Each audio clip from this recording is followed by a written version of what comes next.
रक्षा के लिए आत्मज्ञान के कारकों पर प्रवचन, रोग और व्याधि से मुक्त 7 प्रकार के धम्म आत्मज्ञान के कारक हैं जो इस संसार जन्म और मृत्यु के द्वार से भटकने वाले प्राणियों की सभी कष्टों को नष्ट करते हैं और दुष्ट मारा की सेना को हारते हैं। हराते हैं होगा, हारते हैं, हराते हाँ। 7 धम्मों का एहसास होने के बाद यह व्यक्ति 3 प्रकार के संसार से मुक्त हो गए। वे निब्बान में चले गए हैं जहाँ कोई जन्म नहीं, कोई क्षय नहीं, कोई बीमारी नहीं, मृत्युहीनता और अव्यय है। यह सज्जनों, आइए ऐसे और अन्य अंशाख गुणों से संपन्न इस भुजंगा सूत्र का पाठ करें। यह एक औषधि और मंत्रंग की तरह है।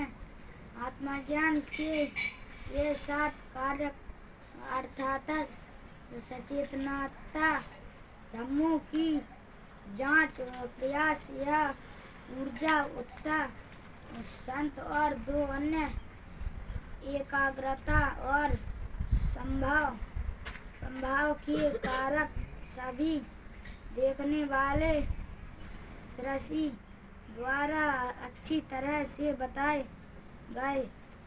इन 7 कारकों को बार बार विकसित और अभ्यास किया जाता है ताकि सत्य का बोध हो, दुख की समाप्ति हो और मार्ग का ज्ञान हो। सत्य के इस कथन से आपके लिए सदैव प्रसन्नता बनी रहे। एक समय जब भगवान होगा, भगवान है। अच्छा, ठीक। मुगलाना और कस्बा को अस्वस्थ और पीड़ित देखा तो उन्होंने आत्मज्ञान के 7 कारकों का उपदेश दिया।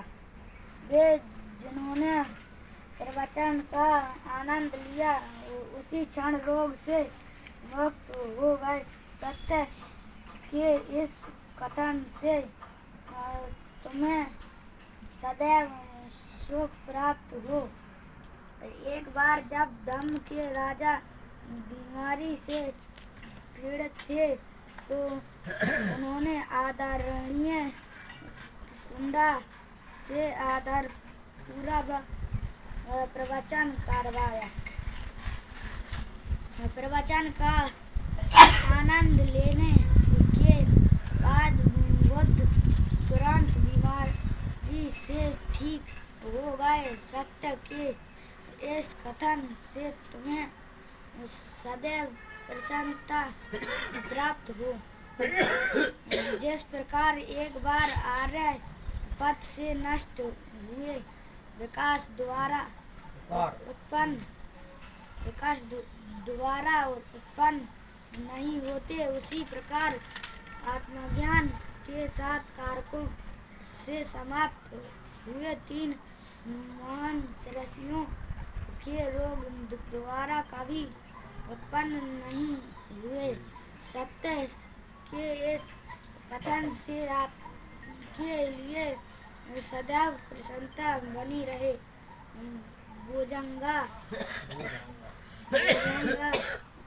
सूक्ष्म नित्यम